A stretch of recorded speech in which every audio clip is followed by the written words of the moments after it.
www.tuhil.net அப்படிங்கிற வெப்சைட்ல நமக்கு வாரம் ஒரு ஷர்ட் தர சொல்லியிருக்காங்க. அதில் அப்படியே நம்ம என்ன பண்ணுறோம், வியூவர்ஸ்க்கு நமக்கு தெரியல அப்படிங்கிற ஒரு ஐடியாவில் வாரம் வந்து இந்த தொடர்ந்து கமெண்ட் பண்ணுறவங்கள வீக்லி ஏதாவது ஒருத்தரை மட்டும் பெஸ்ட் கமெண்ட் அப்படின்ட்டு சூஸ் பண்ணி நம்ம அவருக்கு மட்டும் சட்டையை வந்து ஆன்லைனில் டேரெக்டாக அவங்களுக்கு பர்ச்சேஸ் பண்ணுறதுக்கான நம்ம ஒரு வாய்ப்பை ஏற்படுத்தி கொடுத்துருக்கோம்.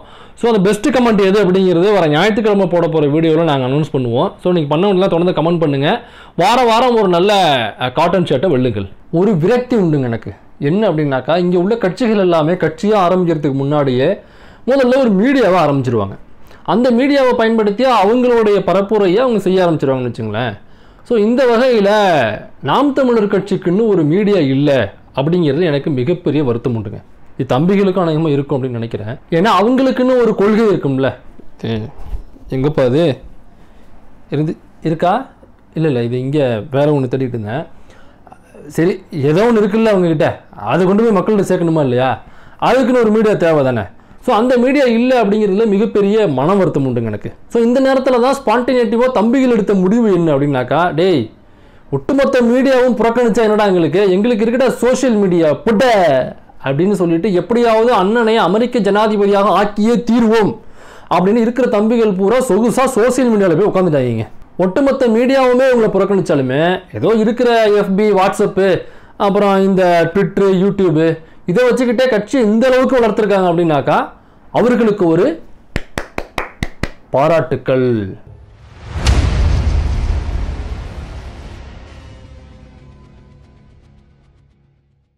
பெரியார் ஒரு விஷயம் சொல்லுவாருங்க.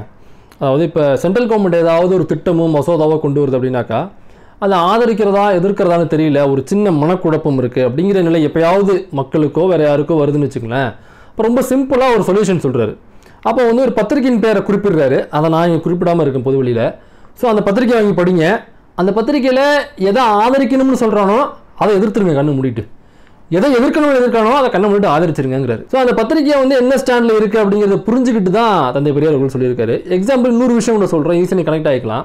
ஸோ அந்த காலகட்டங்களில் வந்து அம்மையார் முத்துலட்சுமி ரெட்டி அவர்கள் வந்து தேவதாசி முறையை ஒழிக்கணும்னு சொல்லி சட்டசபையில் பேசும் பொழுது அப்போ உள்ள அங்கேருந்து நூல் புல்லாண்டர்ஸ்லாம் என்ன சொல்கிறாங்கனாக்கா, அதெல்லாம் முடியாது, தேவதாசி முறை அப்படிங்கிறது கடவுளுக்கு நிகரான ஒரு வேலை, அவங்க கடவுளுக்கு வந்து பணிவிட செய்கிற வேலை, அது ரொம்ப புனிதமானது, அதை தடை பண்ணக்கூடாது அப்படிங்கிறாங்க. ஸோ இந்த பஞ்சாயத்து பெரியார்கிட்ட வருது. பெரியார் வந்து அம்மையார் முத்துலட்சுமி ரெட்டி ஒரே விஷயம் தான் சொல்கிறாரு. சரி அப்படின்னாக்கா நேரடியாக அங்கே போய் சொல்லிடுங்க, நீங்கள் அது ரொம்ப கடவுளுக்கு நிகரான ஒரு வேலை, ரொம்ப புனிதமானவள் அப்படின்னாக்கா இத்தனை வருஷம் நாங்கள் செஞ்சுட்டோம், நாங்கள் ஓய்வு எடுத்துக்கிறோம், உங்கள் வீட்டு பெண்களை அந்த வேலையை செய்ய விடுங்கன்னு சொல்லுங்கள் அப்படின்னு சொல்கிறாரு. அதேமாதிரி போய் சொல்கிறாங்க. சொன்ன உடனே முன்னாடி முடிக்கிட்டு மூச்சு விடாமல் நூல் புல்லாண்ட சொல்ல நகர்ந்துட்டாங்க அப்படிங்கிறது வரலாறு. சரி ஓகே விடுங்க. ஏன்னாக்கா அந்த காலகட்டங்களில் இந்த தேவதாசி முறை வரும்பொழுது நூல் புல்லாண்டஸ்லாம் ஆதரித்து பேசினாங்கல்ல, அப்போ அந்த பேப்பர் என்ன எழுதி செஞ்சாக்கா அந்த தேவதாசி முறையை ஆதரித்து எழுதிருந்துச்சு. ஸோ இந்த மாதிரியான சில பேப்பர்கள் இன்னமும் இருந்துகிட்டு இருக்கு. அதை நீங்கள் எல்லாம் புரிஞ்சுக்கணும். சரி, நம்ம திரும்ப அப்படியே அண்ணன் நோக்கி கொஞ்சம் படையெடுப்போம். இந்த கொரோனா டைமில் யார் இது குறித்து வளரிருக்கா, இது பேசியிருக்கா அப்படின்னு சொல்லிட்டு நம்ம கொஞ்சம் ஆவலாக எதிர்பார்த்துட்டு உட்காந்துருப்போம். இதே வரிசையில் நம்ம அண்ணன் இது குறித்து ஆளுங்கட்சி எப்படிலாம் அடித்து துவைச்சிருக்காரு அப்படின்னு சொல்லிட்டு நம்ம வெயிட் பண்ணி பார்த்துக்கிட்டு இருப்போம்.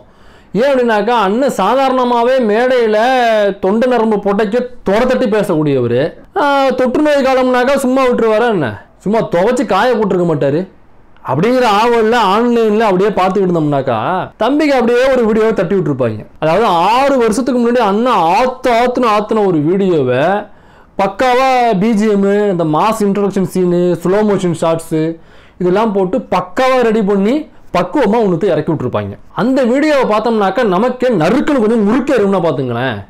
ஆனால் 6 அமர உட்காந்து அமைதியாக அந்த வீடியோ ஒரு 5 நிமிஷம் கேட்டோம்னாக்கா அரை விழுக்காடு கூட அந்த விஷயத்துக்கும் அண்ணன் பேசினதுக்கும் சம்பந்தமே இருக்காது அப்படிங்கிறது வேற விஷயம். ஆனால் தம்பிகளுடைய பாயிண்ட் ஆஃப் வியூ வேற. இதை மற்றவங்களுக்கு அனுப்பி அவங்க ஆர்வசமாகிட்டே இருப்பாங்க. சரி, தம்பிக்கு ஏன் இந்த மாதிரி பண்ணுறாங்க, கிளிக் பைட்டுக்காக இந்த மாதிரி வீடியோக்கெல்லாம் இறக்கி விட்றாங்களா, வியூஸுக்காக அப்படின்னாக்கா சேச்சா, தம்பி அந்த மாதிரிலாம் பண்ணுற ஆட்கள் கிடையாது. ஆனால் அவங்களுக்கு என்ன ஆசைனாக்கா இது குறித்து அண்ணன் பேசும்பொழுது இப்படி வெறிகுண்ட வேங்கையா அப்படி அண்ணன்ட்டு வார்த்தைகளை ஒரு புல்லட் மாதிரி எதிர்பார்க்குறாங்க. என்ன பண்ணுறது, தம்பிகளுக்கு வாய்ச்சது அவ்வளோதான். அப்புறம் எந்த பத்திரிகையுமே எங்களை எழுதுறது இல்லை, எந்த மீடியாவுமே எங்களை கண்டுக்கிறது இல்லை, ஒட்டுமொத்த மீடியாவுமே எங்களை புறக்கணிச்சு தான் தள்ளுது அப்படின்னு புலம்பிக்கிட்டே இருக்கிற தம்பிகள் ஏன் ஒரு பழம்பெரும் பத்திரிகை, ஒரு புகழ்மிக்க பத்திரிகை ஒன்று அண்ணனை புகழ்ந்து ஆதரித்து ஆராதிச்சு எழுதியிருக்கிற ஒரு கட்டுரையை ஏன் தம்பிகள் வெளிக்கொண்டு வரவே இல்லை, ஏன் இதை பற்றி பேசவே இல்லை? எப்போ ஆஸ்திரேலியாவில் அமைச்சர் அண்ணனை பற்றி அங்கே பேசினாங்க, அண்டார்டிகா அமைச்சர் அண்ணனை புகழ்ந்து இங்கே பேசினாங்க, அப்படியெல்லாம் வீடியோ போடுற விடுத்தான் குஞ்சுகள் எதுக்கு இந்த மேட்ரம் பற்றி மட்டும் பேசவே இல்லை அப்படிங்கிறது என்னுடைய ஆதங்கம். நான் ஏதோ கிண்டல் பண்ணி பேசுகிறேன் அப்படின்னு சொல்லிட்டு நிறைய பேர் நினச்சிக்கிட்டு இருக்கலாம். ஆனால் உண்மையிலே சொல்கிறேங்க, ஒரு பத்திரிகை அண்ணனை புகழ்ந்து பாராட்டி எழுதியிருக்காங்க. நீங்களும் நம்பல நான் சொல்கிறத நீங்களே பாருங்கள். ஸோ இப்படி ஒரு பத்திரிக்கை அண்ணனை புகழ்ந்து புகழாரம் சுட்டி இருக்கு. அதை கண்டுக்காம வீடியோ போகிற விடுத்தாங்குஞ்சுகள் எங்கே போய் விசில் அடிச்சுக்கிட்டு இருக்காங்க அப்படிங்கிறத நான் கேட்குறேன். இது 2016 வந்து கட்டுறேங்க. அதாவது தமிழ்நாடு சட்டமன்ற தேர்தல் அப்போ அந்த சமயத்தில் வந்து ஒரு கட்டுரை.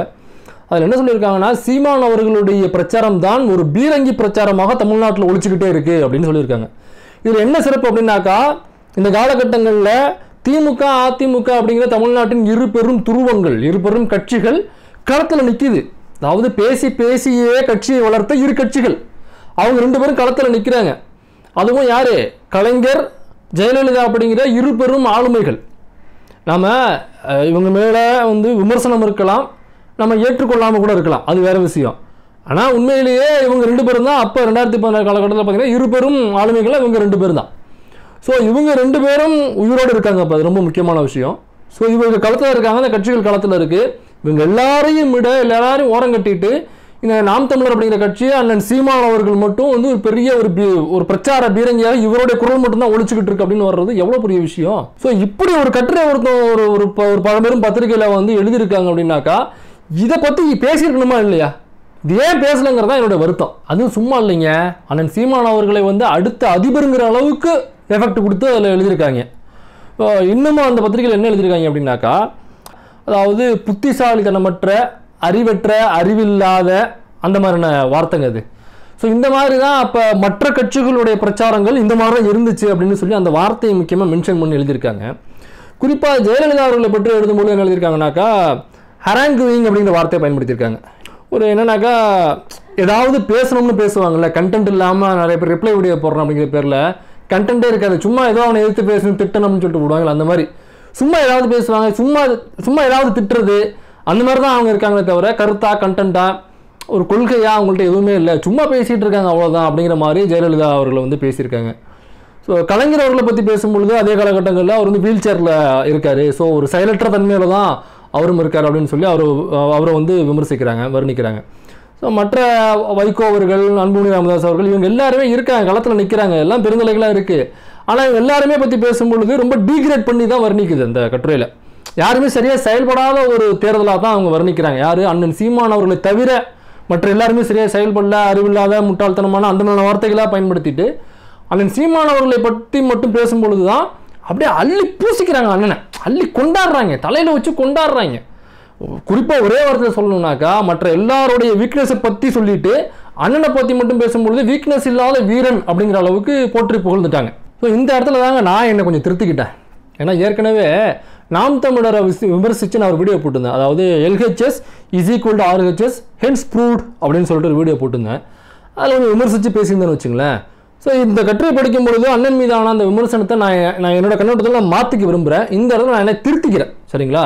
ஸோ சரின்னு பட்டதை பேசுகிறோம், தவறுன்னு பட்டதை திருத்திக்கிறோம், அவ்வளோதான். So I correct my self in this situation. Okay.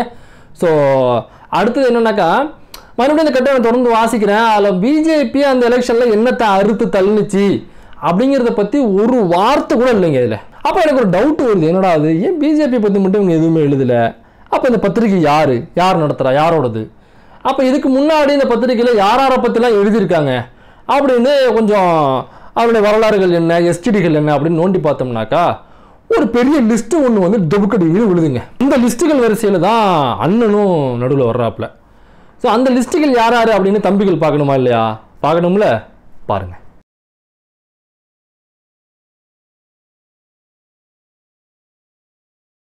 இப்போ இந்த அலைன்மெண்ட் உங்களுக்கு புரியலீங்களா? என்னடா அது தொடர்ந்து ஒரே சங்கிகள் ஃபோட்டோ தான் வந்துகிட்டே இருக்குது, இடையில நம்ம அண்ணனுடைய ஃபோட்டோவே நைஸாக சொருவி வச்சுருக்காங்களே அப்படின்னு ஒரு டவுட் வருதா? அப்போ என்ன பத்திரிக்கைடா அது அப்படின்னு தெரிஞ்சுக்கணும்னு ஆவலாக இருக்குல்ல, தெரிஞ்சுக்குங்க. ஸோ இந்த பத்திரிக்கையோட பேர் வந்து ஸ்வராஜ்யா பத்திரிக்கைங்க. இந்த பத்திரிகை யாருக்கு ஆதரவாக எழுதுவாங்க அப்படின்னாக்கா, இவங்க வந்து ஒரு ப்ரோ பிஜேபி RSSங்க. பிஜேபி மற்றும் RSSஐ பற்றி பேசும்பொழுதும் அல்லது பிஜேபி RSS சப்போர்ட்டர்ஸை பற்றி பேசும்பொழுதும்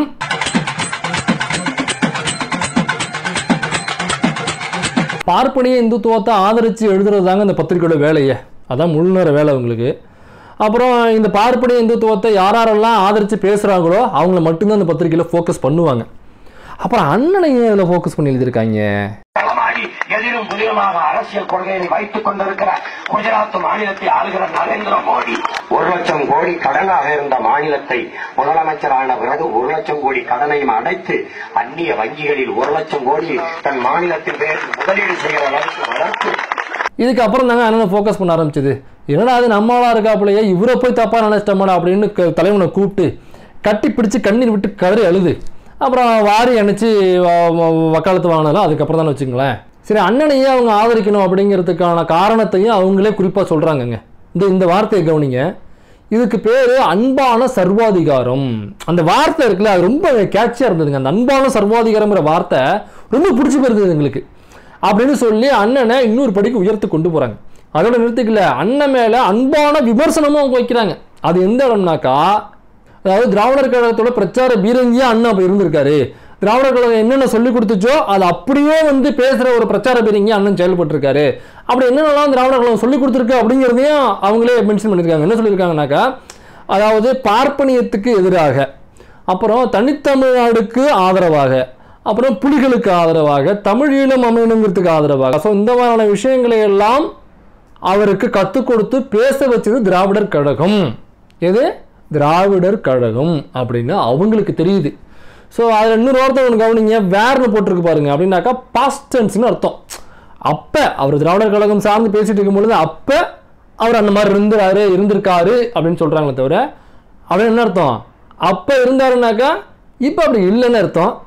அவங்களுக்கு புரியுது, தம்பிகளுக்கு தான் இன்னமும் புரியலன்னு நினைக்கிறேன். இன்னொரு விஷயம் என்னன்னாக்கா, ஒரு காலகட்டத்துக்கு அப்புறம் ஜெயலலிதா முடிவு எடுக்கிறாங்க. என்னன்னாக்கா, புலிகளுக்கும் தமிழ் ஈழத்துக்கும் எதிரான ஒரு நிலைப்பாடு எடுத்தால் மட்டும்தான் நம்ம எலெக்ஷனில் ஜெயிக்க முடியும். அதுக்கு ஆதரவான நிலைப்பாடு எடுத்தோம்னாக்கா அது எலெக்ஷனில் பாதிப்பை ஏற்படுத்தாது. ஸோ அதை எடுத்துருங்க, நம்ம ஆப்போசிட்டாக போவோம் அப்படின்னு சொல்லிட்டு இதுக்கு எதிர் நிலைப்பாடு எடுக்கிறாங்க ஜெயலலிதா. இதுக்கு அப்புறம் தான் அண்ணன் ஏடிஎம்கே கூட ஜாயின் அடிக்கிறாப்புல பிரச்சாரத்துக்கு. நான் என்ன சொல்ல வரேன்னு புரியுதுங்களா? சரி, ஓகே. ஏன்னா நம்ம கண்ணு முன்னாடி சட்டசபையில் ஜெயலலிதா அவர்கள் மேதகு பிரபாகரனை தூக்கில் போடணும் அப்படின்னு சொன்னதெல்லாம் நம்ம கண்ணு முன்னாடி போகுது. அப்புறம் இலை மலர்ந்தால் ஈழம் மலரும் அப்படின்னு என்ன சொன்னார். இலை மலர்ந்து ரொம்ப வருஷமாச்சு, ஈழம் தான் இன்னும் மலராமல் இருக்குது. அப்புறம் இந்த கட்டுரையை எழுதினவங்க என்ன குற்றச்சாட்டை வைக்கிறாங்க நம்ம அண்ணன் மீது அப்படின்னாக்கா, மார்க்ஸு, மேதகு பிரபாகரன் அவர்களை எல்லாம் ஒரு மேற்கோள் காட்டி இவங்க தலைவர்கள், இவங்க என்னுடைய வழிகாட்டிகள் அப்படின்னு சொல்கிறது அவங்களுக்கு பெரிய மன உளைச்சலாக இருந்திருக்கு. அப்புறம் எந்த இடத்துல அவர்களை அண்ணன் கவர்ந்தார் அப்படின்னாக்கா, அந்த முருகபக்தி, அதுதான் அந்த முருகபக்தி தான் ரொம்ப கட்டி போட்டு எங்களை இழுத்துருச்சு, எங்களால் நாங்கள் எங்களுக்கு காட்டி கொடுத்த இடம் அந்த முருகபக்தி அப்படின்னு சொல்லிட்டு அவர்கள் வாயிலாகவே சொல்கிறாங்க.